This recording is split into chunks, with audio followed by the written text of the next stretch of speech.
काहे छोड़े के पीछे जिंदगी बड़ी अनोखा है। भागो ही काहे छोड़े के पीछे जिंदगी बड़ी अनोखा है। हाय रे रे रे प्यार मोहब्बत धोखा है। अभी पढ़ल छौड़ी मौका है।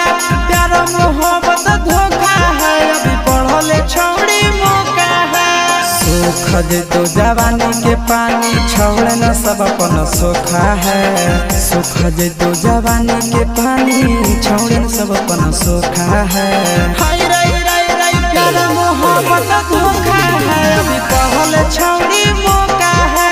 प्यार मोहब्बत धोखा है। अभी पढ़ल डार्लिंग मौका है।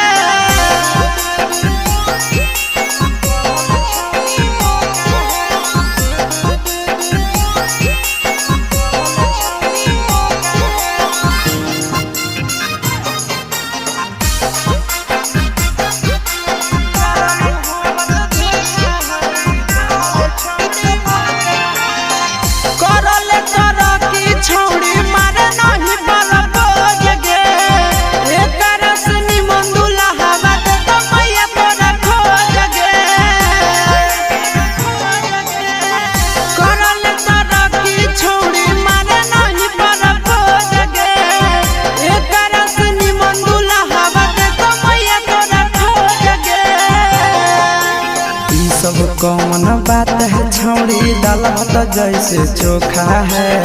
ई सब कौन बात है छौड़ी दालत जैसे चोखा है। हाय रे रे रे प्यार मोहब्बत धोखा है। अभी पढ़ल छौड़ी मौका है। प्यार मोहब्बत धोखा है। अभी पढ़ल डार्लिंग मौका है।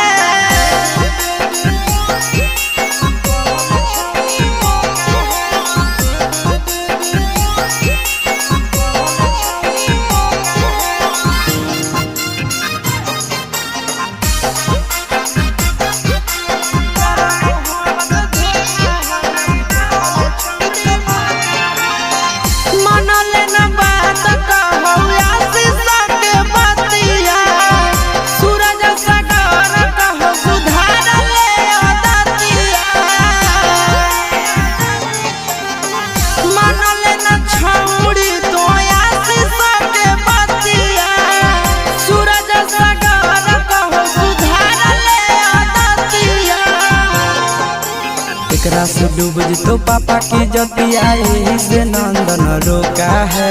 एकरा से डूब तो पापा की जतिया यही से नंदन रोका है। मोहब्बत धोखा है। अभी पढ़ल डार्लिंग